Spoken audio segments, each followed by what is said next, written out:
नमस्कार दोस्तों, Nobel studio सिक्कर के इस यूट्यूब चैनल पे आपका स्वागत है।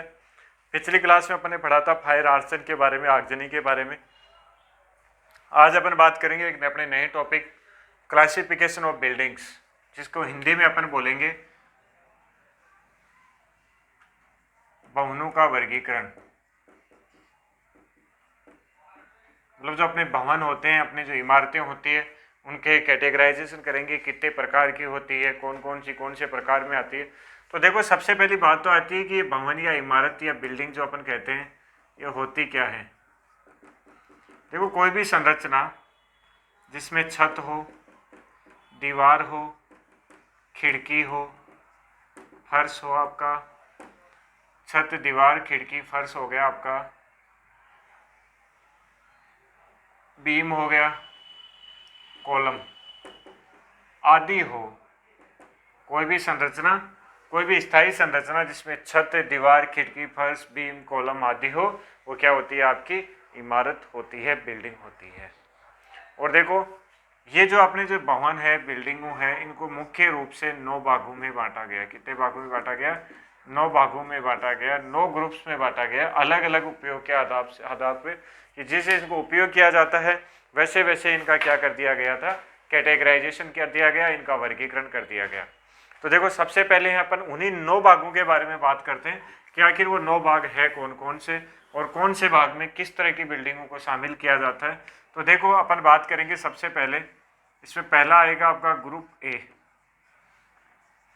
फिर अपना आता है ग्रुप बी, फिर आएगा ग्रुप सी, फिर आएगा ग्रुप डी, फिर आपका आएगा ग्रुप ई, और इधर अपन ले लेंगे ग्रुप एफ,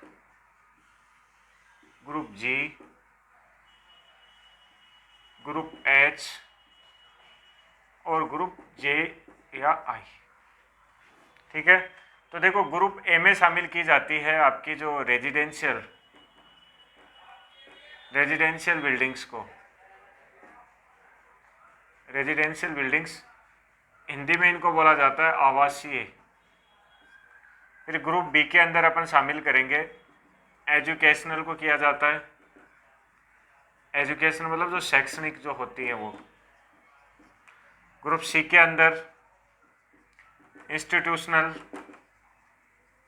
मतलब संस्था या संस्थागत जो बिल्डिंगें होती है जिनमें वो। फिर ग्रुप डी की अगर अपन बात करें तो जो अपनी असेंबली होती है, सभा भवन जो होते हैं, उनको किस में शामिल किया जाता है? ग्रुप डी के अंदर। और अगर ई की अगर अपन बात करें तो जो बिजनेस से संबंधित है, जो व्यापार से संबंधित जो बिल्डिंगें होती है, वो कौन सी होती है? आपकी ग्रुप ई के अंदर शामिल की जाती है। फिर अगर अपन बात करें ग्रुप एफ की, तो एफ में देखो जो मर्केंटाइल मतलब व्यापारिक जो पर्पज की जो होती है, मर्केंटाइल, जिसको हिंदी में बोला जाता है व्यापारिक। फिर जी, ये आपका आ जाएगा इंडस्ट्रियल मतलब औद्योगिक। फिर ये आपका स्टोरेज, भंडारण वाली बिल्डिंग है।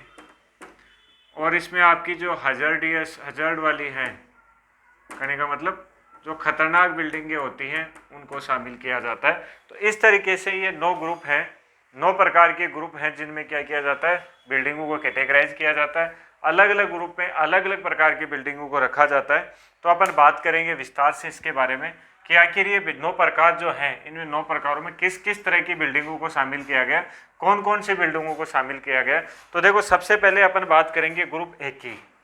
तो जितने भी रहने आवासीय सुविधाओं की जो होती है, साथ में जहाँ पे आवासीय बिल्डिंग है, पारंपरिक आवासीय बिल्डिंग है, साथ में जहाँ पे खाना बनाने की सुविधा हो, खाना रखाने की सुविधा हो, या अपन ये कह सकते हैं कि आवासीय सुविधा के मतलब ऐसी सुविधा जिसमें खाना बनाने खाने की सुविधा के साथ में सोने की सुविधा भी हो, तो वो बिल्डिंगें किस में आ जाती है? आपकी रेजिडेंशियल बिल्डिंगों में आ जाती है। अब देखो, ये जो ग्रुप अपना ए है, इसके भी सब ग्रुप हैं। इस ग्रुप 1 से लेके ग्रुप 6 तक कितने सब ग्रुप हैं? 6 सब ग्रुप हैं ग्रुप ए के। ठीक है। और अगर अपन बात करते हैं कि रेजिडेंशियल बिल्डिंगों में इसमें किसको शामिल किया जाता है, तो देखो, मैं आपको बताना चाहूँगा कि इसमें जैसे अपनी जो सराय होती है, मोटल होता है, क्लब हो गया आपका, सराय मोटल क्लब हो गया, साथ में गेस्ट गेस्ट हाउस के बाद में आपके अपार्टमेंट, अपार्टमेंट के साथ में आपके जो होटल है, इन सब बिल्डिंगों को किस में शामिल किया जाता है? अपने रेजिडेंशियल बिल्डिंग के अंदर शामिल किया जाता है। तो एक बार मैं इनको मिटा के थोड़ा विस्तार से लिख देता हूँ। एक बार आप अगर चाहो तो स्क्रीनशॉट इसका ले सकते हो। तो देखो अपनी बात चल रही है ग्रुप ए रेजिडेंशियल बिल्डिंग्स की। तो रेजिडेंशियल बिल्डिंग्स में देखो अपन ने पढ़ा भी कि इसके 6 सब ग्रुप होते हैं। कितने 6 ग्रुप? 6 तो सब ग्रुप होते हैं। और इनमें किस तरह की बिल्डिंग है? जैसे आपकी होटल हो गई, गेस्ट हाउस हो गया अपना, ठीक है, क्लब हो गया, होटल हो गए, गेस्ट मोटल हो गया, सराय हो गई, ये सारी चीज़ें साथ में अपन बात कर सकते हैं। अपने जो अपार्टमेंट्स होते हैं वो, ये सब किस में शामिल किए जाते हैं? ग्रुप ए के अंदर शामिल किए जाते हैं। इसके बाद में बात आती है ग्रुप बी की। तो ग्रुप बी में अपन ने पढ़ा था कैसी बिल्डिंग है? एजुकेशनल बिल्डिंगों को शामिल किया जाता है। एजुकेशनल बिल्डिंग्स, इसमें भी देखो 2 पार्ट हैं, एक B1 और B2। तो B1 की अगर अपन बात करें तो B1 के अंदर देखो 12वीं तक की स्कूलें अपनी जो है, 12वीं तक की स्कूलें, स्कूलों के भवन किस में शामिल किए जाते हैं? B1 में। और अन्य जो प्रशिक्षण संस्थान हैं वो B2 के अंदर शामिल किए जाएंगे। तो ये अपन को ध्यान में रखना है। कहने का मतलब शिक्षा से संबंधित जो बिल्डिंग है, जहाँ पे शिक्षा से संबंधित कार्य किया जाता है, वो किस में आ जाएगा आपका?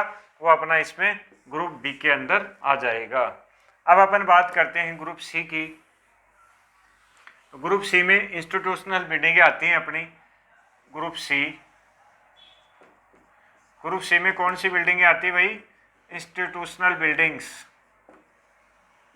देखो बड़ा ही अच्छा टॉपिक है, क्वेश्चन इसमें से सीधा सीधा पूछा जाता है, किसी भी तरीके का डाउट वाला क्वेश्चन नहीं होता। बस ध्यान अपन को ये रखना है कि आखिर ये बिल्डिंग से होती कैसी है। तो देखो इसको भी 3 भागों में कैटेगराइज किया जाता है, C1, C2, C3। कितने उपभागों में? 3 उपभागों में इसको बांटा गया है, C1, C2 और C3, ठीक है। अब इसकी अगर अपन बात करें तो C1 की अगर मैं बात करूँ तो C1 में जैसे आपके नर्सिंग होम हो गए, अस्पताल हो गए, इसको शामिल किया जाएगा। C2 के अंदर आपका जैसे वृद्धाश्रम और अनाथालय, इनको शामिल कर लिया जाएगा। और अगर C3 की अगर अपन बात करें तो इसमें जितने भी जैसे अपनी जेल हो गए, मेंटल हॉस्पिटल हो गया, सब इसमें आ जाते हैं। जेल है, मानसिक अस्पताल, ये इसमें शामिल किए जाते हैं। तो ये था अपना ग्रुप सी। तो इसमें देखो कैसे, इंस्टीट्यूशन का मतलब होता है संस्थागत भवन, मतलब कोई किसी भी संस्था, कोई भी कोई चीज़ उसमें पर्टिकुलर चल रही हो, वो संस्थागत भवनों के अंडर में आ जाता है। अब इसके बाद में देखो अपना नेक्स्ट आता है ग्रुप डी। तो ग्रुप डी की अपन बात करेंगे कि ग्रुप डी में क्या आता है। तो देखो उसमें अपन ने पढ़ा था असेंबली, मतलब सभा भवन से संबंधित जो चीज़ें होती है वो किस में आती है? आपके ग्रुप डी के अंदर आती है। ग्रुप डी, इसके अंदर आपकी असेंबली, और असेंबली को हिंदी में कहा जाता है सभा। कहने का मतलब जो सभा भवन अपने होते हैं, सभा से रिलेटेड, वो सारे किस में आ जाते हैं। जैसे इसके अंदर अगर अपन बात करें तो एग्जाम्पल के तौर पे थिएटर, मूवी हाउस, सिनेमा, पूजा स्थल, वहाँ पे देखिएगा थिएटर, मूवी हाउस, सिनेमा, पूजा स्थल, सभागार, प्रदर्शनी हॉल, संग्रहालय, सभागार, संग्रहालय, प्रदर्शनी हॉल, ये सब चीज़ें किस में आ जाती है? आपके ग्रुप डी के अंदर आ जा सकती है। या अपन ये कह सकते हैं कि यात्रियों के रुकने से संबंधित जो जगह होती है, यात्रियों के रुकने से संबंधित जगह, रुकने से संबंधित जो भवन होते हैं आपके, वो भी किस में आ जाते हैं? आपके ग्रुप डी के अंतर्गत आ जाते हैं। तो ये अपन को क्या करना है, इसमें ध्यान रखना है। देखो कोई भी धार्मिक, सांस्कृतिक मनोरंजन, धार्मिक, सांस्कृतिक मनोरंजन आदि से संबंधित जो भवन है अपने, वो किस में आ जाते हैं? ग्रुप डी के अंदर, असेंबली के अंदर आ जाते हैं। अब इसके की अगर अपन बात करें तो इसके सब उपभाग होते हैं 7। कितने उपभाग होते हैं इसके? 7 इसके क्या हैं? ग्रुप डी के उपभाग होते हैं, जिसमें अलग अलग तरीके से कैटेगराइज किया गया इन्हीं भवनों को। इसके बाद में अगर अपन बात करें तो अपना अगला आता है ग्रुप ई। ग्रुप ई के अंदर आता है अपने बिजनेस से रिलेटेड। ग्रुप ई,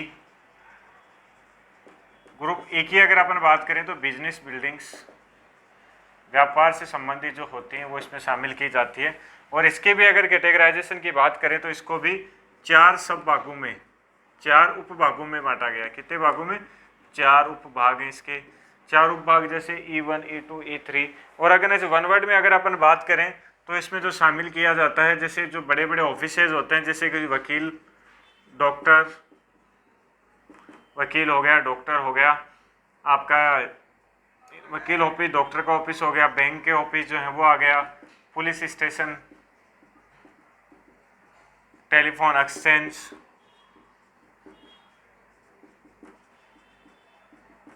देखिए वकील ऑफिस, वकील का ऑफिस, डॉक्टर का ऑफिस, बैंक का ऑफिस, पुलिस स्टेशन आ गया आपका, इंजीनियर का ऑफिस हो जाएगा, पोस्ट ऑफिस आ जाएगा, पुलिस स्टेशन आ जाएगा, पोस्ट ऑफिस भी इसी का पार्ट है। मतलब कहने का मतलब जो कार्यालय से संबंधित जो होते हैं वो किस में आ जाते हैं, आपके बिजनेस के अंदर आ जाते हैं। और इसके कितने उपभाग होते हैं, इसके 4 उपभाग होते हैं। अब अगर अपन बात करें आगे तो अपना आता है ग्रुप एफ। एफ आता है मर्केंटाइल, और मर्केंटाइल को बोला जाता है व्यापारिक। क्या बोला जाता है, व्यापारिक, मर्केंटाइल, हिंदी में जिसको बोला जाता है व्यापारिक भवन, व्यापारिक बिल्डिंगें। मतलब कहने का मतलब ऐसी जगह जहाँ पे व्यापार से संबंधित कार्य किया जाता हो, जैसे आपकी स्टोर्स हो गई, रिटेल शॉप हो गई, रिटेल शॉप हो गई आपकी।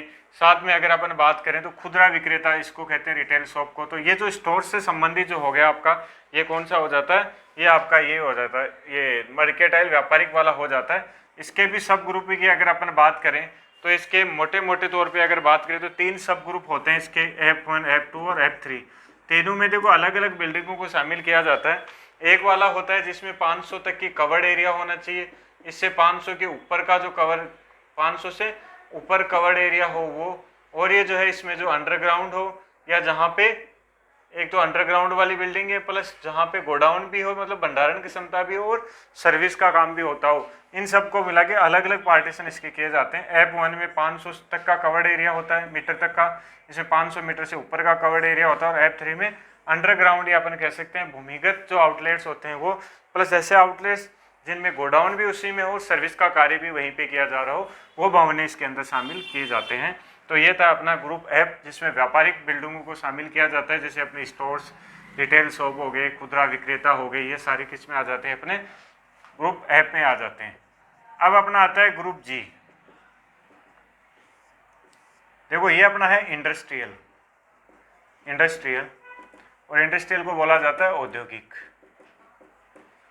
इसमें देखो जो निर्माण से संबंधित हैं, निर्माण से संबंधित बिल्डिंगों को शामिल किया जाता है,